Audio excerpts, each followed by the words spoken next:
ناظرین، عمران خان پر جیل میں پابندیوں کا نیا سلسلہ شروع ہو گیا۔ عمران خان کے وکلاء ایک کے بعد ایک انکشاف کر رہے ہیں۔ عمران خان کے وکیل نعیم پنجوتھا کے مطابق جیل حکام میڈیا کو غلط خبریں رپورٹ کر رہے ہیں، کیونکہ کل دی نیوز میں ایک خبر چھپی جس کے مطابق عمران خان کو جیل میں ساری سہولیات دی گئی ہیں اور انہیں بہتر کلاس میں رکھا گیا، جبکہ اصل میں جب ان کے وکلاء عمران خان سے ملنے گئے تو ان کی دہشت گردوں کی طرح تلاشی لی گئی۔ ایک بار نہیں بلکہ 2 بار تلاشی لی گئی، جب تک تسلی نہ کی گئی کہ ساتھ کچھ لے کر تو نہیں جا رہے۔ عمران خان کے وکلاء سے قلم، پین اور کاغذ بھی لے لیا گیا، ڈاکومنٹس تک لے لیے گئے، حالانکہ دنیا میں کوئی بھی قانون اس بات کی اجازت نہیں دیتا کہ وکیل اپنے موکل سے ملتے وقت کوئی ڈاکومنٹس نہ لے کر جائے۔ انہیں یہ ڈر ہے کہ عمران خان کا لکھا گیا کوئی خط باہر نہ آ جائے۔ پھر پہلے اٹک جیل کے بارے میں جھوٹ بولا گیا کہ وہاں پر ساری سہولیات موجود ہیں، اور اب جھوٹ بولا جا رہا ہے کہ اڈیالہ جیل کے بارے میں کہ وہاں پر ساری سہولیات عمران خان کو مہیا کر دی گئی۔ عمران خان کو ایک سیل کے علاوہ کوئی سہولت فراہم نہیں کی گئی، اور وہ سیل بھی باقیوں سیل کی طرح ہی ہے۔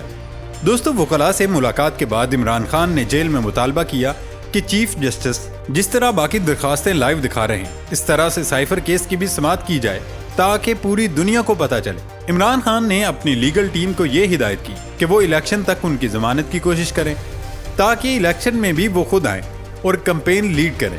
دوسرا، عمران خان چاہتے ہیں کہ ان کو سیکیورٹی کے ذریعے عدالت میں پیش کیا جائے تاکہ ہر کیس میں ان کا فیئر ٹرائل یقینی بنایا جائے، لیکن ایسے ہونے نہیں دیا جائے گا، کیونکہ سیکیورٹی رسک والا صفحہ ہر جیلر نے لکھا ہے، اور جب عدالت بلاتی ہے اس کی ایک کاپی وہ عدالت کو بھیج دیتے ہیں۔ سو عمران خان کی پیشی بھی ایک معمہ ہی ہے۔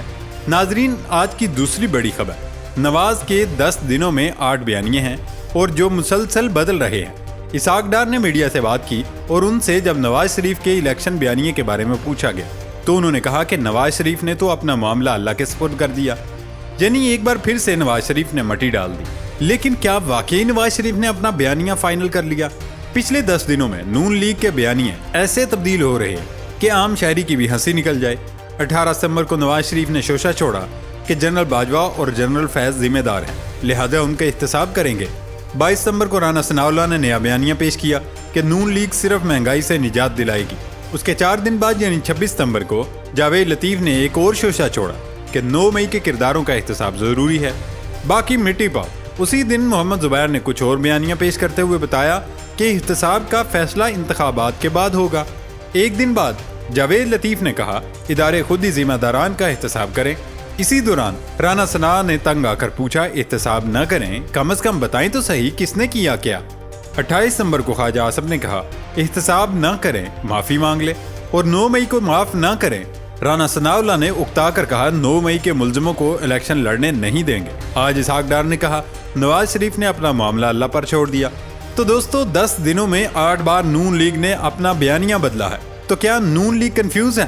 جی ہاں، بیانیے کے معاملے میں نون لیگ ابھی تک کنفیوز ہے، اور یہ کنفیوژن ہو سکتا ہے آگے بھی جاری رہے، کیونکہ نون لیگ میں بیانیے کی بحث کے بعد دڑے بازی بھی سامنے آ چکی ہے۔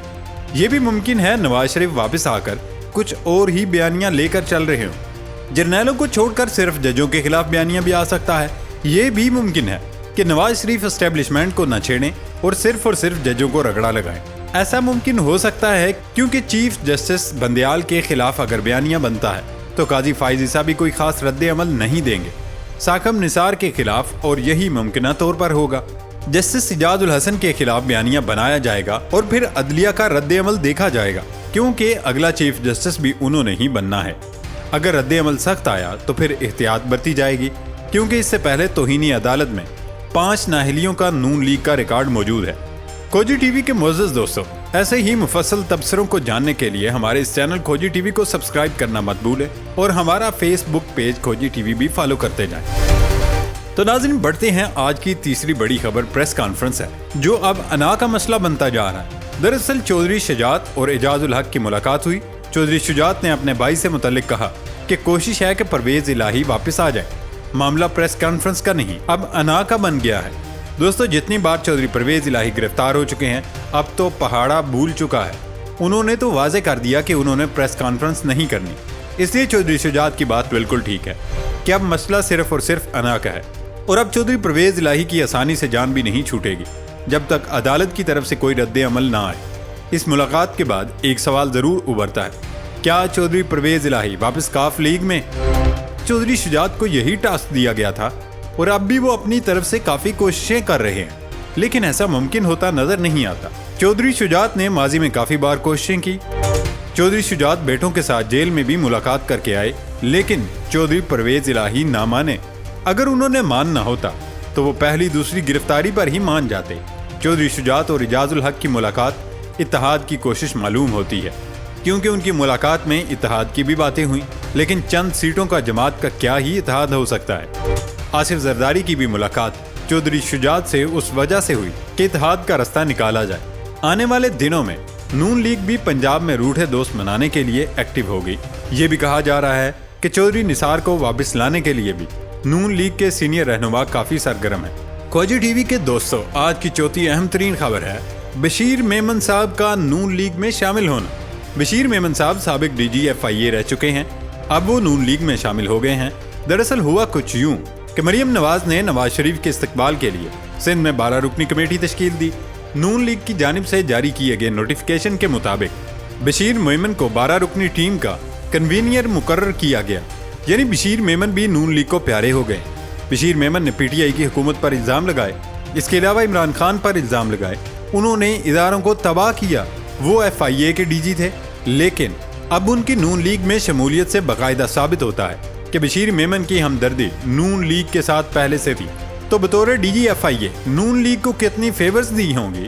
بشیر میمن نے الزام لگایا کہ اعظم خان نے انہیں واش روم میں بند کر دیا تھا، تب کمرے میں مریم نواز کے خلاف کارروائی کی باتیں ہو رہی تھی، تو بشیر میمن کا خون جوش مار گیا اور کمرے میں عمران خان کے ساتھ تلخ کلامی ہوئی۔ یعنی یہ صاحب نون لیگ کو پہلے سے ہی دل میں پیارے تھے۔ بشیر میمن کے قریبی لوگ بتاتے ہیں وہ شریف فیملی کے خلاف کرپشن اور منی لانڈرنگ کیس کے شواہد سے مکمل آگاہ تھے، لیکن وہ نواز شریف کی فرمائش پر کارروائی نہیں کر رہے تھے، اور آج اس کے باوجود انہوں نے سیاست کا آغاز اسی کرپٹ خاندان سے کیا جن کے خلاف ان کے پاس ثبوت تھے۔ دوستو، یہ تو محض ایک مہرہ تھا جو آج سب کے سامنے آیا ہے۔ سوچیں نون لیگ کے کتنے مہرے اور کتنی کالی بیڑیں اداروں میں موجود ہوں گی جو نون لیگ کو ہی فیور کر رہے ہوں گے۔ یہ تو اگر کپتان نہیں آتے تو آج جتنی کرپشن بے نقاب ہوئی ہے وہ کبھی نہ ہوتی۔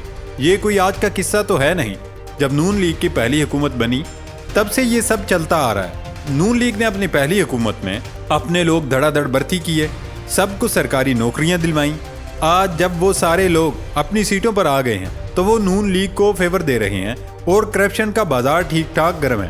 اللہ تعالیٰ اس ملک کو ایسی کالی بیڑوں سے نجات دلائے، آمین۔ یہ تھی ہماری آج کی ویڈیو۔ نئی ویڈیو تک اپنا خیال رکھیے گا، اجازت دیں، اللہ حافظ۔